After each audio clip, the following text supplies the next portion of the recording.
بسم اللہ الرحمن الرحیم۔ حضرت ابن عباس رضی اللہ تعالیٰ فرماتے ہیں کہ شام میں ایک یہودی رہتا تھا۔ وہ ہفتے کے دن تورات کی تلاوت کیا کرتا تھا۔ ایک دفعہ جب اس نے تورات کھولی تو اس نے 4 مقامات پر رسول پاک حضرت محمد مصطفیٰ صلی اللہ علیہ وآلہ وسلم کی تعریف دیکھی۔ یہودی نے وہ جگہ کاٹ کر جلا دی۔ اگلے ہفتے جب اس نے کتاب کھولی تو اس نے 8 مقامات پر رسول اللہ صلی اللہ علیہ وآلہ وسلم کی تعریف اور ذکر پایا۔ اس نے یہاں سے بھی پھاڑ کر جلا دیا۔ یہودی سوچ میں پڑ گیا کہ اگر میں یوں ہی کاٹتا رہا تو ساری کی ساری تورات ان کے ذکر سے بچ جائے گی۔ وہ اپنے ساتھیوں سے پوچھنے لگا کہ حضرت محمد صلی اللہ علیہ وآلہ وسلم کون ہیں؟ اس کے ساتھیوں نے بتایا وہ ایک جھوٹے شخص ہیں معاذ اللہ۔ اس کے ساتھی کہنے لگے بہتر ہے کہ تو انہیں نہ دیکھ۔ وہ کہنے لگا موسیٰ علیہ السلام کی تورات کی قسم مجھے ان کی زیارت سے نہ روکو۔ ساتھیوں نے اجازت دے دی تو وہ اپنی سواری پر بیٹھا اور سفر شروع کیا۔ مدینہ طیبہ کے قریب پہنچا تو سب سے پہلے حضرت سلیمان فارسی رضی اللہ سے ملاقات ہوئی۔ ان کو بہت خوبصورت پا کر یہ سوچنے لگا کہ شاید یہی حضرت محمد صلی اللہ علیہ وآلہ وسلم ہیں۔ حالانکہ رسول اللہ صلی اللہ علیہ وآلہ وسلم کو اس دنیا سے سفر کیے 3 دن گزر چکے تھے۔ حضرت سلیمان فارسی رضی اللہ اس بات پر روئے اور کہنے لگے میں تو ان کا خادم ہوں۔ وہ یہودی پوچھنے لگا کہ آپ کہاں ہیں؟ اس پر حضرت سلیمان فارسی رضی اللہ سوچنے لگے کہ اگر وصال کا بتا دوں تو واپس ہو جائے گا، اگر یہ کہہ دوں کہ موجود ہیں تو یہ جھوٹ ہوگا۔ بلاخر کہنے لگے میں آپ کو رسول اللہ صلی اللہ علیہ وآلہ وسلم کے صحابہ کے پاس لے کر چلتا ہوں۔ جب مسجد میں آیا تو تمام کے تمام صحابہ غم کی تصویر بنے ہوئے تھے۔ یہودی یہ سمجھ کر کہ آپ صلی اللہ علیہ وآلہ وسلم ان میں موجود ہیں وہ کہنے لگا السلام علیکم۔ محمد صلی اللہ علیہ وآلہ وسلم کا کلمہ پڑھا جس سے تمام صحابہ میں کوہرام مچ گیا۔ آہ و بکا کرنے لگے اور اس سے پوچھنے لگے کہ تم کون ہو؟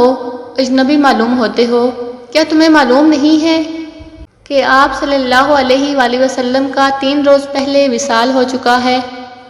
یہ سن کر وہ یہودی چیخنے لگا کہ ہائے میرا غم، ہائے میرے سفر کی ناکامی، اے کاش میں اس دنیا میں نہ آیا ہوتا، اگر آیا ہی ہوں تو کاش میں تورات نہ پڑھتا، وہ بھی پڑھ لی تو کاش میں رسول صلی اللہ علیہ وآلہ وسلم کی تعریف نہ پڑھتا، اور یہ بھی کر لیا تو مجھے آپ صلی اللہ علیہ وآلہ وسلم کی زیارت نصیب ہو جاتی۔ پھر کہنے لگا کیا یہاں علی موجود ہیں جو مجھے رسول اللہ صلی اللہ علیہ وآلہ وسلم کے اوصاف اور حلیہ مبارک کا تعارف کروائیں؟ تب حضرت علی رضی اللہ آگے بڑھے اور فرمایا میرا نام علی ہے۔ وہ بولا میں نے تیرا نام تورات میں دیکھا ہے۔ تب حضرت علی رضی اللہ نے حلیہ مبارک بیان کرنا شروع کر دیا کہ آپ نہ ہی حد سے زیادہ لمبے اور نہ ہی چھوٹے تھے، سر مبارک گول تھا اور پیشانی کشادہ اور آنکھوں کی سیاہی بھوب سیاہ تھی، پلکیں دراز تھی، مسکراتے تو دانتوں سے نورانی شعاعیں نکلتی تھیں۔ جب حضرت علی حلیہ مبارک بیان کر چکے تو یہودی کہنے لگا اے علی جو کچھ تو نے بتایا سب درست بتایا، تورات میں آپ کی تعریف و توصیف اسی طرح سے موجود ہے۔ حضرت محمد صلی اللہ علیہ وآلہ وسلم کا اگر کپڑا مبارک ہو تو میں اسے سونگھنا چاہتا ہوں۔ فرمایا ہاں سلیمان جاؤ اور فاطمہ رضی اللہ تعالیٰ سے رسول پاک صلی اللہ علیہ وآلہ وسلم کا کوئی کرتا مبارک لے آؤ۔ حضرت سلیمان فارسی رضی اللہ تعالیٰ دروازے پر آئے اور آواز لگائی اے فخر الانبیاء کے دروازے۔ اندر حضرت حسن و حسین رضی اللہ تعالیٰ رو رہے تھے، لہٰذا دروازہ کھٹکھٹانا پڑا۔ تو اندر سے آواز آئی یتیموں کا دروازہ کون کھٹکھٹا رہا ہے؟ حضرت سلیمان رضی اللہ نے اپنا نام بتایا اور حضرت علی رضی اللہ کا پیغام پہنچایا۔ حضرت فاطمہ رضی اللہ تعالیٰ روتے ہوئے بولی میرے بابا کا کرتا کون پہنے گا؟ تب حضرت سلیمان فارسی رضی اللہ تعالیٰ نے سارا واقعہ سنا دیا۔ آپ رضی اللہ تعالیٰ عنہ کرتا نکال کر لائیں تو 7 چکوں سے کھجور کے ریشوں سے سلا ہوا تھا۔ حضرت علی رضی اللہ تعالیٰ نے اسے پکڑ کر سونگا اور پھر باقی تمام صحابہ نے اسے سونگا۔ اس کے بعد وہ یہودی اسے پکڑ کر سونگنے لگا اور کہنے لگا، واہ، ایسی خوشبو میں نے آج تک نہیں سونگی تھی۔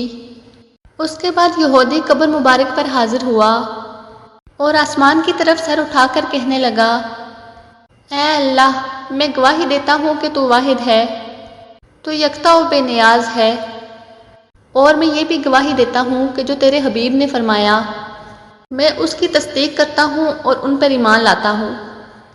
اے اللہ، اگر میرا سلام تیری بارگاہ میں قبول ہے تو میرے پروردگار میری روح کو قبض کر دے، مجھے موت دے دے۔ یہ کہہ کر اس آدمی نے وہیں گر کر اپنی جان دے دی۔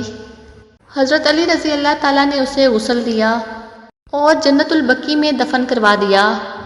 حضور نبی پاک حضرت محمد مصطفیٰ صلی اللہ علیہ وآلہ وسلم پر لاکھوں کروڑوں درود اور ان کے غلاموں پر لاکھوں سلام۔